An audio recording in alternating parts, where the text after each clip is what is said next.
And you're listening to WNYO on 88.9 FM, Oswego, New York. This is Laker Radio, your music, your way. This is Will's Fantasy Hour, and I'm your host, DJ William. Welcome, everybody, to what I hope to be another fantastic show. And with me in the studio, I got, as per the usual, Paul Emerald. Sup? Hey, Paul. Good to see you again. How are you? I'm good. How are you? Good. Week's been treating you well? Yeah, week's been treating me all right. Actually, just today, one of my classes, not really canceled, but it was like, yeah, I'm not teaching today. Come by, grab your test, leave. Sweet. Yeah. It's nice when that happens. I mean, it was great, so I didn't have to take a test, but you know. Yeah, well, yeah. Hopefully you did well on that test. I did do well. I got an 88 on it. Excellent. Proud Indeed. Thank you. All right. So, for this week's topic, I said I was doing it last week, and so I am. I saw Avengers Endgame today.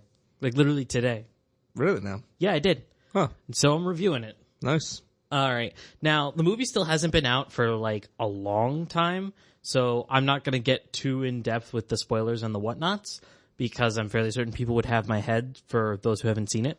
Oh, yeah. Just imagine, like, French Revolution. Just imagine, like, a reign of terror just times America. Yeah. Which is worse. Which is worse. Oh, my gosh. An American reign of terror. Ugh. That's like every day. Lovely.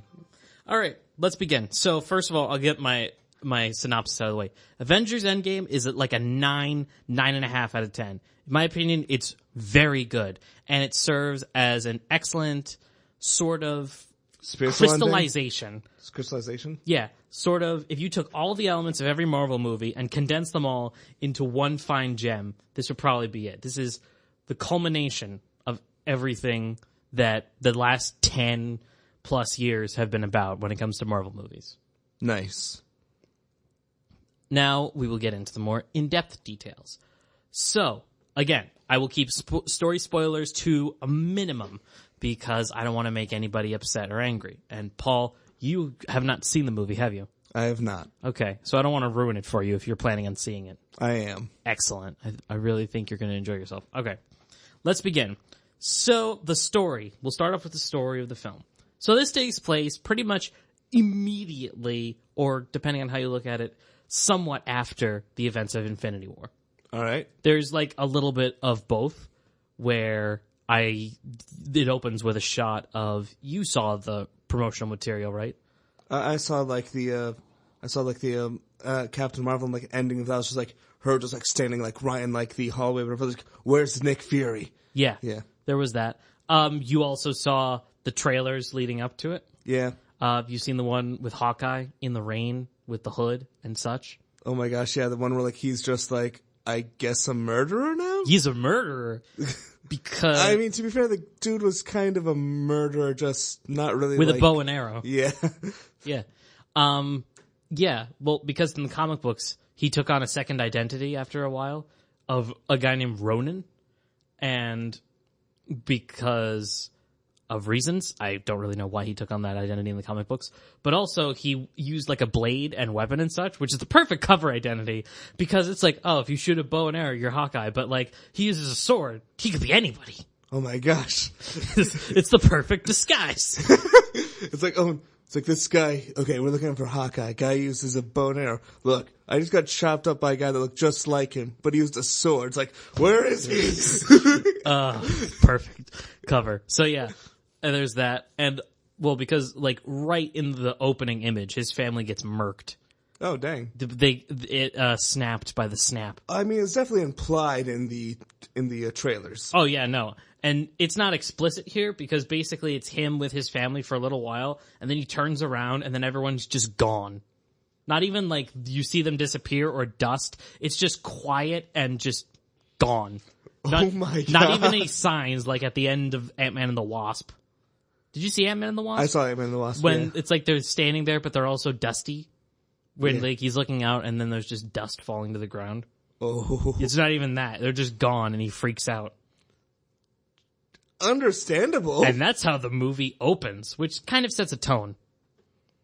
So yeah, it'll take place like right after that. And the feeling is still very dour.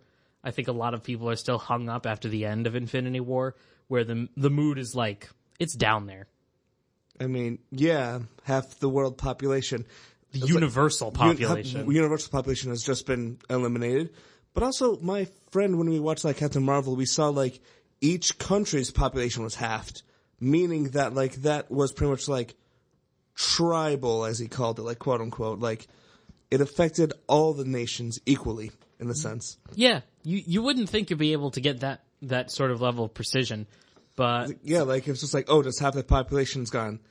What if Earth just got missed with that? Yeah, no, that's definitely it. You know, but I guess when he said it's kind of like it's like the opposite of a genie wish. You know, a genie you need to be really specific, but it's I want half the population gone, and it knows what you mean, and it's doing exactly that. So that's nice. Yeah, I guess for Thanos at least. Yeah, it is. And then after that, everything's like down, and the cinematography sort of reflects that, where there's a lot of like grays and dark blues and a lot of dour colors.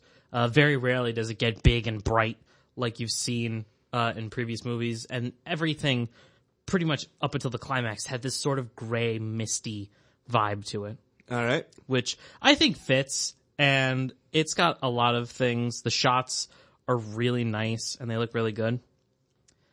Story development goes, I was both surprised and not surprised, if that makes any sense. Not surprised in the sense of it's like someone died that I didn't expect to die. Pretty much everyone who went because I'm like, yeah, you're not making it out of this alive. All right, yeah. And there's other people too, obviously, you know, people whose contracts are up, you know, and all of that together, you know, combined, and also story relevance, you know, because if you look at the journey of each character, each one sort of like ends. It's got to end at a certain point, and it's like, where does it end? Where it would be the most satisfying based on what people want and their journey. So yeah, you could tell who dies pretty much from the beginning, and you get it right. And the reasons that I was like, didn't expect, the reason I was not surprised, I should say, is because you don't know necessarily 100% from the outset how it's going to happen. You know somebody's going to die, probably, but how are they going to meet their end? You know, are they just going to die in battle or something else? And it was really nice to see. I was just very excited to see everything happening. You know, it was really interesting. And I could see why people didn't want the movie spoiled for them, because the big overarching plots and ideas, yes, they're broad strokes and you can totally guess where they're going to happen. But it's in like the small, minor moments, the little details, that things get really, really interesting and they're fun to see. There's a lot of small moments from the movie that I really wish I could talk about because they're so cool, but I just do not want to spoil it. There's a lot of references and other things that I just really like, and it was very good. There were only a few moments when I was watching this movie that I thought, okay, this happened because of plot reasons. Like, one of the reasons, like, why don't Thor and Captain Marvel just immediately punch a giant-sized hole into Thanos' sternum? Or, you know, several things having to do with, you know, the climax or the leading up to that or the time travel. Were you just about to say something about the Thanos about the Thanos Ant-Man thing? No, I wasn't going to say anything about the Thanos Ant-Man meme. I'm surprised you were like, wait, did you just say time travel? Whatever. It was going to happen. Cap was wearing his old uniform in one of the trailers. Yeah, but it was like he could have just remade it, you know. Oh, Will, sweet and naive Will. Do you think that the population of Earth could understand that, oh, Cap just wanted to remake his uniform? No. It's always he goes back in time. A man doesn't just sew a uniform back together. What man you know sews back? Oh my gosh. I'm not even sure where you're going with this. I don't even know. I'm just interested. It's like, you just shut up and you were like, you fool. You absolute fool. Do you hear what the words coming from your mouth? You're a fool. Exactly. You are a fool. You think the people are just like, you think people think, oh, you can just remake the uniform. No. The internet is just like, it's just full of crazy people who have nothing better to do, so they just make up theories. Yeah. Well, the time travel theory in this one turned out to be true. And, you know, it's not even like they invented a time machine. They did. And they did, kind of. But they also used Scott Lang, Ant-Man. Like, that's why he needed to be around, I guess. Because it's like he opens up the realm of time travel. Oh my gosh. He does. Scott Lang was around, and he was important because he introduces the entire movie to time travel idea. Chill, I guess. Yeah, his whole thing is that he's basically like, I was in the quantum realm for like a really long time because, you know, that's how that works in there. But it was only like it's been weeks since the snapping and people are trying to get their thing together. But he's like, that was like 5 minutes for me. Wow. And then seeing everything's gone, he's just like, he's messed up. And he's like, but wait, what if we could reverse this? And it's like, what? It's like, well, we go in there and many minutes pass and then we come out and it's later. So he's like, what if we could go in at one point in time and come out at another point in time? And then they're basically like, are you saying we invent a time machine? And he's like, no. Well, yeah, I guess it is a time machine.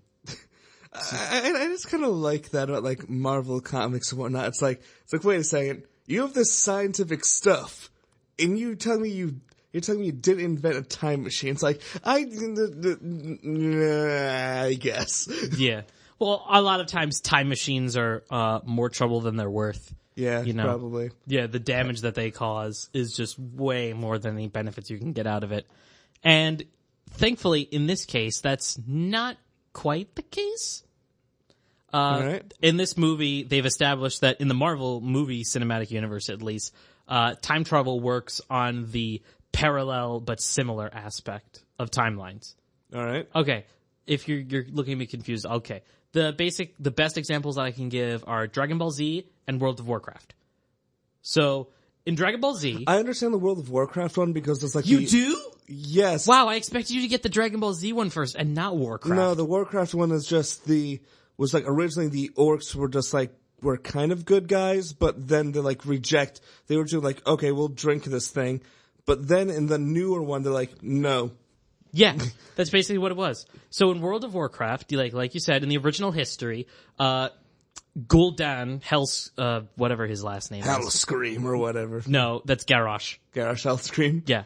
Gul'dan, I don't know if he has a last name, I such forget. An orcish name. Well, yeah, he's a giant red orc with bone shoulders. Not his bones are showing, like he made like big horn shoulder plates and like it's pretty cool. Anyways, so in the original history, Gul'dan tricked the orcs into becoming stronger by drinking the blood of a pit fiend. And what he didn't tell them was that the blood of the pit fiend, I believe his name was Manigoth or something along those lines, is that when they drank the blood, it would not only turn their skin green, but also it would bind them in service of the demon. And so the demons not only had their armies, but also orc armies when they wanted to invade. They wanted to come out from the outer realms to invade, Earth. All right. And stuff. And that's how that normally happened. And then the orcs were stranded on Earth, and then there became a giant power struggle for several decades between them and the human-y, elfy races for control over spiritual lands and blah, blah, blah, blah, blah. Fair enough. And then about 5 to 6 years ago, they made a new campaign where some Garrosh Hellscream, leader of the orcs, went back in time to stop the orcs from drinking the blood. And so his father, Garrosh, would be able to lead the new horde, which they called the Iron Horde. Which is a badass name. I'll just say it. That's a cool name. That is a very cool name. So like, are you the Horde? No, we're the Iron Horde. Yeah, and it had cool people, including, Garrosh and also Gromosh, his father. And did I say his father's name was Gromosh? Gromosh? Yeah, his father's name was Gromosh Hellscream, and he's Garrosh Hellscream. Just good stuff. And I remember actually watching the trailers for that campaign, how all the different tribes are different. There's the wolf tribe that's yes, more the Frost Wolves. The Frost They're the good guys. They're the good orcs. Yeah, that was oh shoot. The Frost Wolves. Yeah, that was Thrall's father. I forget what his name was. And then there's the one that's in the Warcraft we movie. just chop off our arms. Yeah, and then they put sweet blade arms on them, and that's fine. And then one of them is the spirit that would eventually become the Lich King. Dang. Yeah, he was some necromancer guy. And then the other one was, he was like a volcano. He was like a furnace guy. You've seen him, the albino one with a giant Warhammer. He was like a living furnace. Fair enough. And then there was Gul'dan again, because he started the whole thing. And then there was Grommash. But anyway, we digress. Back onto Right. So anyway, the point is that they traveled back in time to fix this, but that did not fix their history. It just means that there's an alternate timeline where they coexist, and then you can bounce around between the two doing what they did, which is how the Demonic Legion invaded again. Stronger this time because plot reasons. All right. So, and the same happens in Dragon Ball Z. I don't know if you've watched Dragon Ball Z, right? No. What? I mean, I've watched maybe a few episodes of Dragon Ball Z, but that's mostly just staring contests. I mean, you're not wrong, but wow. Okay. So in Dragon Ball Z, there was a saga called the Android/Cell Saga, where a time traveler from the future, a Saiyan, which is weird because there's only 2 of them at this point, 2.5 if you count Gohan, comes back and says that in about 3 years, 2 androids, robots, are going to come are going to come out and just really just annihilate everybody. They're going to kill everybody, including the world's strongest champion, Goku. So they're like, oh no, we gotta train. Why not just be like, hey, Herculi, you're the strongest person, right? Yeah, no, yeah. Oh my gosh. That's the only other character I really know. Hercules, the guy that's the Herculi, who's like, I'm the strongest person, and he's not. Yeah, no, he's not. He is just an average human being. Right. But he's not doing this to go back and change his own future. He's doing it because it's already happened and he wants to give warnings. Fair enough. Nothing that they do now will change what happens in his future. It's just he goes back to warn them, and then also in the meantime, he gets way stronger so that he would be able to fight the robots in his timeline. So yeah, we have two parallel timelines, but you can bounce in between the two, and what you do in one doesn't affect the other. Okay, so that's sort of what happened in Endgame. Yes, and they were like, I thought time travel worked like Back to the Future, and they make fun of it, where there are a lot of things. It's so all those movies lied to us? Back to the Future, Time Cop, Hot Tub Time Machine. Yeah, weird reference, I know. But they make fun of it, and that's pretty funny. What does this mean going forward? I don't know. I don't know if they're ever going to play with this time travel thing again. When you've got time travel, you really want to play around with it a lot because it just makes things easier or more complicated, I guess. But it easily complicates things. Yes. It can easily complicate things, and, over-reliance on time travel or fixing things means that nothing has stakes. I don't feel like they're going to do this again, because when they were doing it, they're like, this really shouldn't work, but it does. And, the technology that they use to do it is, hard. And it takes a lot to get it right and to make it work. All right. So that's cool. After that, we'll talk characters. So obviously, with this being an Avengers movie, and after coming off the throes of Infinity War, there's a lot of characters in this one. A lot. Some of them are in there less time than others because they have to be resurrected and stuff, but there's still a really large and decent cast, and everyone feels like they're doing their absolute best in this movie. And like I said, I think everyone's either character journey or their emotional journey has come to an end, or at the very least, a satisfying conclusion. We're always going to want to see more of these characters, but if you leave it off at a good point where everyone feels, happy or satisfied with how things came out, they'll be satisfied, and I feel like we got that here. Everyone got good amount of screen time. They get good lines. Everyone gets at least one funny line or one great moment to shine. And it's like Smash Ultimate. Everyone is here. You see everyone come in, and it is amazing to see them. Colonel, I'm fighting Thanos. What? I was Snake, whatever. Yes. Colonel. Colonel, I'm fighting Thanos, but... yes, that meme. That meme. Yes, I know the one you're talking about. Indeed. A very good meme. It's a good meme. Just involves butts. Big butts. Big, luscious butts. Wait, were we originally talking about the same thing? Yes, we were talking about the same thing. Okay, don't you worry. Yeah, I'm just calling you. We were on the same wavelength. You just called me out. Anyway. I call you out in your butt memes. It's what they are. Paul, I'm going to call a spade a spade. It's a butt meme. I like that you're enjoying this. Right. So there's like an especially great moment near the climax of the film when you have pretty much everyone gathering together to fight this one thing. And, everybody, the original Avengers, all the extended cast, the people who died, the people who lived. You've got just a giant, massive army again. And, the first one was called Infinity War, and sure, it felt like 3 grounded battles instead of a war. This climax, this makes it feel like a war. All right. It's everything you've got in one big moment, and it's our time to shine. Win or lose, this makes or breaks the timeline. All right, chill. And that was just really awesome to see. The spectacle of it is a great ultimate standoff against an incredibly powerful foe. And it's cemented when right before everyone charges into battle, Captain America holds up the shield and gives the iconic line, "Avengers, assemble." We've been waiting for that for a long time. And to see it happen here is really cool. No, you're not. I have issue with that because it's like, usually it's say Avengers assemble when there's required to be some assembling. But no, you're already assembled. You're there. You're fighting a dude. Well, you've done the assembling prior to this. You're just like saying this to Showboat now. Congratulations, kid. You're doing it just because fanfare or whatever. Not fanfare? Fanfare. Exactly. That's what it is. It's fanfare. You're doing it for fanfare now, Cap. Anything else? You could be like, Avengers assemble. Just text them in a group chat. Avengers assemble.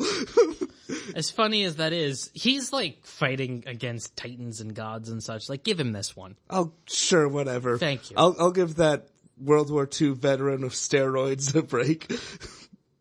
He's what he is. I'm not saying that's not what he is. I'm just saying you don't have to be such a stick about it. I am a stick about it. Yeah. All right. So the last couple things I want to get about.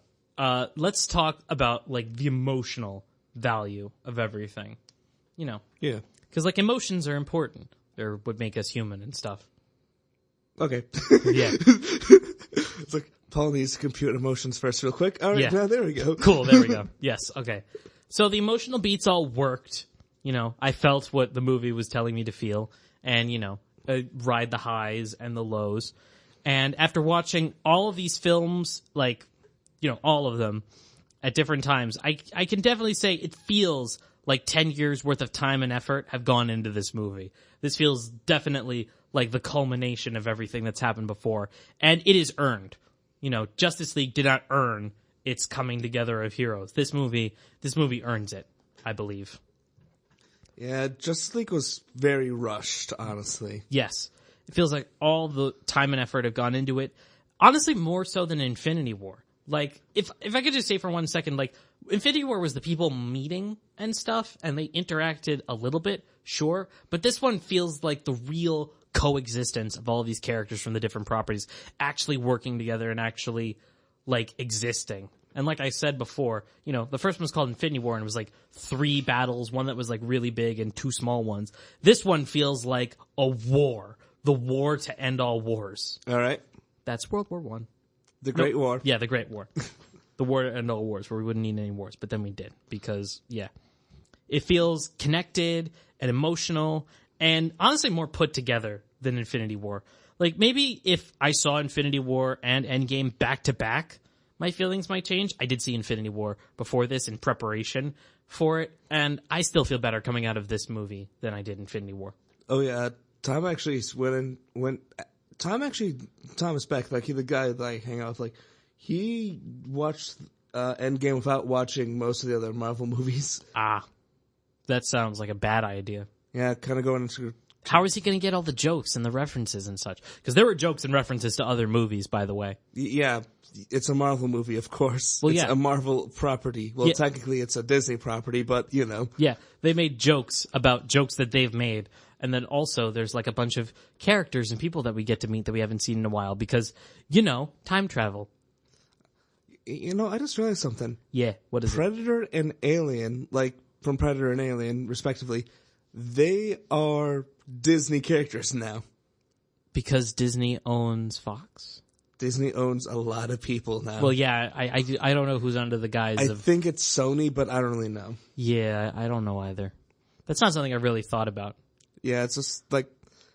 But anyways, next on to the list. Right, so yeah, the emotional thing. It was more emotional. It's just really good. I went along with the emotions of the movie, I got emotional with it, I felt sad, the sorrows. I felt the emotional high points. I felt the low points, and there were definitely a couple of scenes where I had to straighten myself in my chair, just looking at things and going, oh, yes. Like things are getting serious and something cool happened, and I'm just like, oh, I'm enjoying myself. This is really good, and that's good. Also, I have a theory about Endgame, which is something that I felt kind of in Infinity War, and that's like the emotional waves are reversed. Which I see. That's a confusing. I understand because like Infinity War, it started off high, like oh they have hope, then it's like down, down, down, down, down. Meanwhile, it is just the opposite. Right. Yeah, that's basically it. Infinity War starts high, and then every time you feel hope, it goes low, and then it's hope and then despair, and then hope and then despair. Yeah, it's getting and then hope and then despair. It's getting low and getting more low every time. Yes, and it feels lower every time. With Endgame, it starts low. And then it has a false start where it goes up a little bit and then it comes back down and then it sort of stays in the middle for a little while. It stays there. And then there's tinier waves and then by the end you've got much bigger waves. All right. And, you like you said with Infinity War, you start off hopeful, but it ends in despair. And with Endgame, it's going to end hopeful, but you start off in this despairy mood and you're like, how are they going to finish this? And then when it comes to the climax, the entire hope just skyrockets and then you're just up there and it feels really nice. All right, yeah, I can understand that. Yeah. It's almost a perfect Marvel movie, I'd say. Like it's really close. Almost. Like just what's a perfect Marvel movie then? That's a tough question, honestly. When I say that, I don't really know what I mean. If that makes any sense. I guess, that makes as much sense as it's ever gonna make sense because we're never gonna be satisfied with perfection, right. I guess. Also, the concept of perfection is like a myth, and even things that claim to be perfect are not. So, yeah. Like, there's that, too. So, I guess when you have a perfect... I didn't want to call it a perfect movie, because, like I said, the perfect movies don't exist, and also movies are segmented into different genres, which are specifically meant to appeal to one group of people. Granted, most movies are meant to appeal to as wide an audience as humanly possible to make the most amount of money, but you get what I'm saying. Yeah, I get what you're saying. For the perfect Marvel movie, you want something that, it's well acted, it looks good, it has a hero that you can relate to, it's interesting to watch and interesting to rewatch because it doesn't lose its intrinsic value. There's a ton of movies that you probably watch or like love to rewatch because something about them, they're just enjoyable every time, There's this concept of diminishing returns where the more you do something, the less you begin to enjoy it. But, if you find the right movie, that feeling doesn't go away. And it's like enjoyable every single time. Yeah. Oh no, you gotta have a strategy too when you watch movies over again. You have to give a good 5-7 year gap before you watch it again. Or if you're just like me and just after you finish watching Fight Club, you go ahead and watch it on your flight to France, then you watch it back on your flight from France. Wow, they had the same movie on, I guess, coincidences or? It was an option you could choose. I had a bunch of other movies I could choose. None of them really seemed interesting. At least ones that I would find interesting. Fight Club. Yeah. I'm about that. Tyler Durden. His name is Robert Paulson. Let's go. Yeah. Or my dad. My dad has a couple of movies that he will just constantly watch. Not of his own volition. He doesn't pick the DVD out and put it in and then watch it. It's more there are those movies that are constantly syndicated on other channels. He's flipping, he's channel surfing. It's that. Yeah, and then you get to enough. the stars in the HBO section, and then it's the Lego Batman movie is on. Yeah, I'll watch that. Yeah, and enough. he has seen the Lego Batman movie so many times. So many times. Like, I'm going to say over 15. Oh my god. It's a lot, okay? But it's a funny movie, and every single time it's always enjoyable, you know? Like, yes, it's cringy, but it's funny. I'm not denying the fact I haven't seen Lego Batman movie, but It's funny. You should watch it. I probably will. Cool. And so yeah, the one thing I'll say about like why I can call this a perfect Marvel movie is because look, there's a lot that went into it, okay? And I mean a lot. And I can see how, you know, the casual moviegoer or even the casual Marvel fan who hadn't seen all of the movies can feel intimidated by this because there's a lot of characters, there's a lot of going-ons, and it expects a lot of you. And I could see how people would feel like that's too much, or just maybe this feels like it's expecting too much from you. You know, but for the people like myself who have seen pretty much every Marvel movie as it's come out for the past 10, 12 years, it feels good. He says as he looks at his wrist. I'm sorry.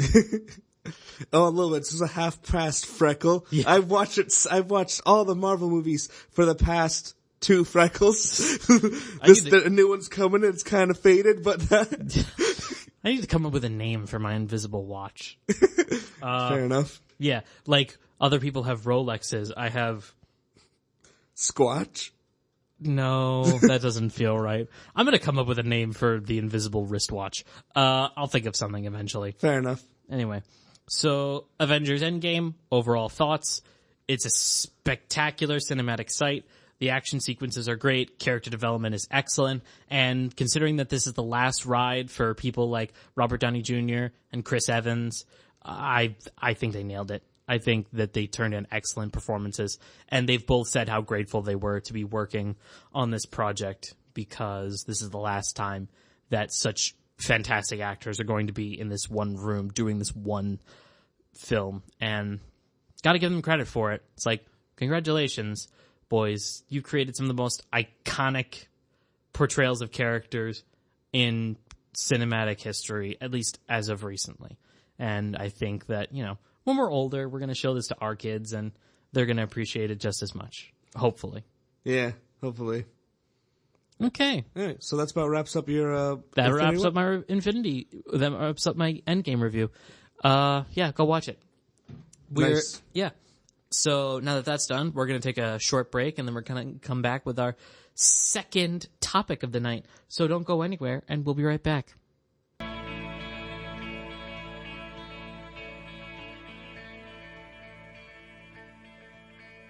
And you're listening to WNYO on 88.9 FM, Oswego, New York. This is Laker Radio, your music, your way. This is Wolves Fantasy Hour, and I'm your host, DJ William. Welcome back, everybody. Hope you're having a wonderful night. Paul?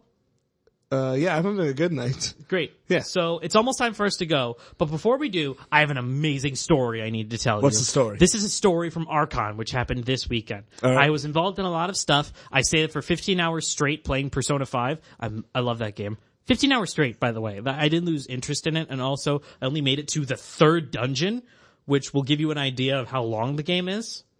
Dang. Yeah, it's a good game. I really recommend you play it for yourself if you want it. But anyway, so the first thing I did was also the most amazing thing I played in. So the first event I went to was Teletubbies versus Care Bears, where that sounds stupid. I know.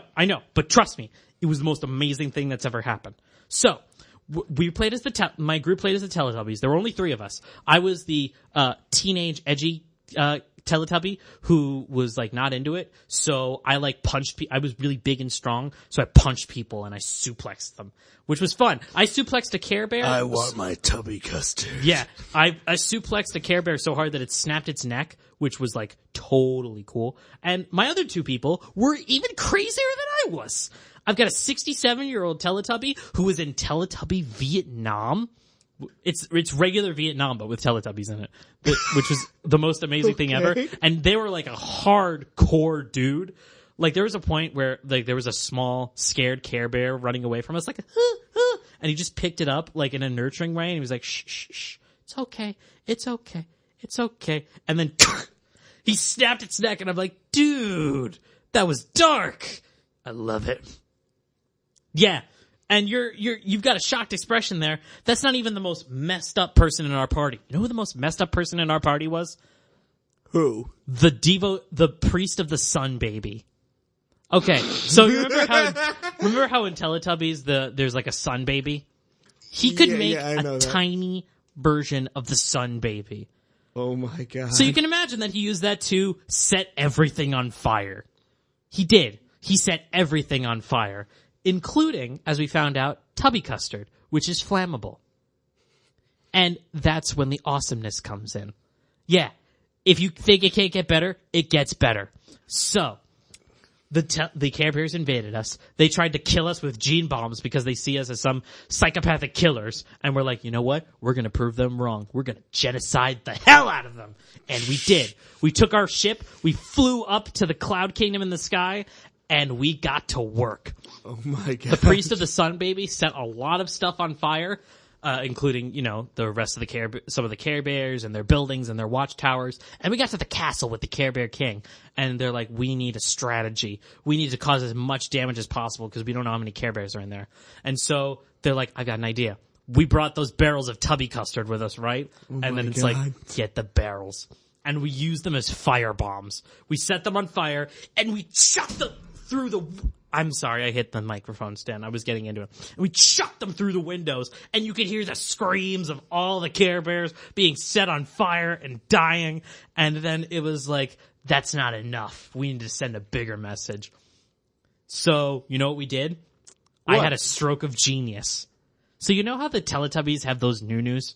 They're those little like sentient vacuums things? Yes. Well, I decided that I am going to turn it into a makeshift weapon. So I took a noo-noo, I opened it up, I filled it with Tubby Custard, and then I asked him to set it on fire, and then once it was on fire, I set the noo-noo from suck to blow, and I turned it into a makeshift Flammenwerfer, flamethrower. And I used it to set fire to the castle and every Care Bear we came across. At what point did you ask yourself, are we the baddies? Yeah, no, we kind of accepted that we were it was said from the beginning that we're like an unhinged elite special ops group of Teletubbies. But you know what? We went with the role. And they're like, you know what? If they wanted to genocide us, we're going to genocide them harder. And we did. And it was honestly the most amazing, messed up, but fun thing I've ever done in an RPG. That was incredible. Oh my gosh. Yeah. I don't think anything is ever gonna live up to that level of just pure agonizing power and destruction ever again. Really now, fair enough. That's fair enough. It's like, the Teletubbies versus Care Bears. Turns out we decided to set the Care Bears on fire. Yeah. Yeah. Oh, what a scamp. Yeah. Literally no one could stand up to us. Literally no one. Not only are Care Bears like normally half the height of a Teletubby, but we're setting literally all of them on fire, which just makes it so much harder to do anything, and they burn to death real quick. That is such an amazing sentence. We are literally setting all of them on fire. We were. And although before we were setting them on fire, there was a scientist who was like 3/4 our size, so like a reasonable challenge.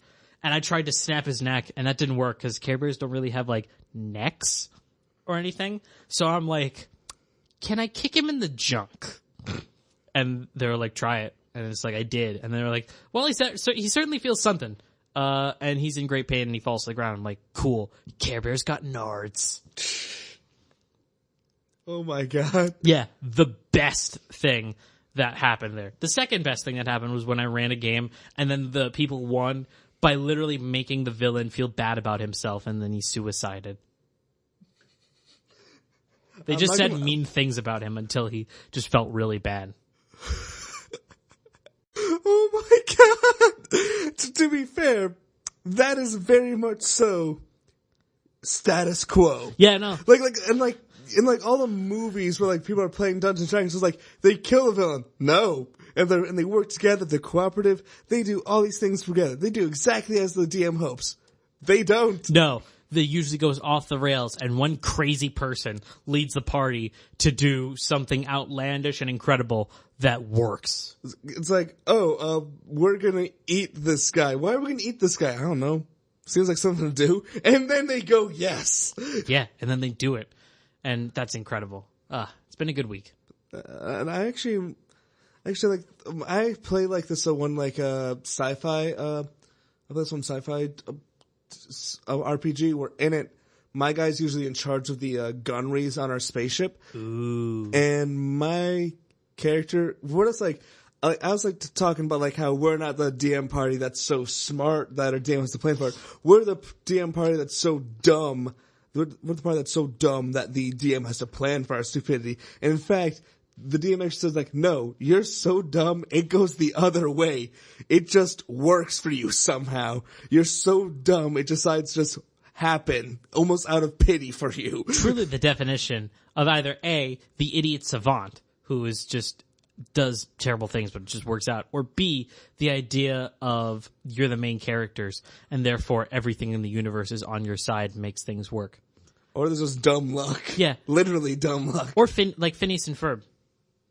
You know how they do things and like everything works out all the time? And then just like and then just gone. Doofenshmirtz. Yeah. It's that idea. It's like someone called it holistic. The idea that everything is connected in such a way that you can't rule out minor things as coincidences. All right. Yeah, that was pretty cool. So it's 11:02. I'd say we're done for the night. All right, fair enough. Thank you, Paul, for being on the show. No problem. Tune in next week where, well, what I want to do is I want to do musical roundup and such.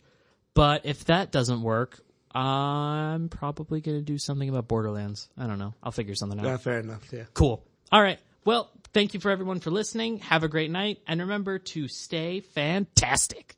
Yeah.